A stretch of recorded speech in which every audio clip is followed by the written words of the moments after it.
Sejumlah tokoh keagamaan bertemu dengan Presiden Prabowo Subianto di Istana Kepresidenan Jakarta pada Senin malam 1 September.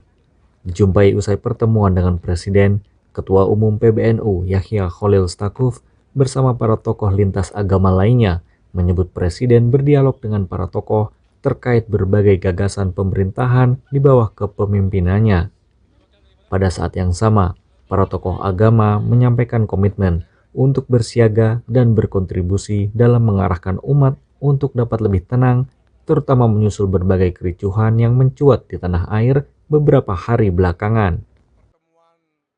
Kami semua bersepakat bahwa semua harus bersatu secara utuh untuk berjuang bersama, mengatasi tantangan-tantangan yang ada bersama, dan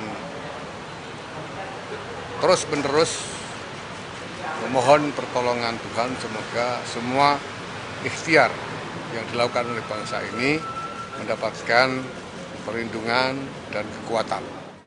Dalam pertemuan tersebut, tokoh agama juga berkomitmen untuk turut mengingatkan pemerintah dan presiden untuk memegang teguh apa yang menjadi cita-cita dan janji komitmennya kepada masyarakat.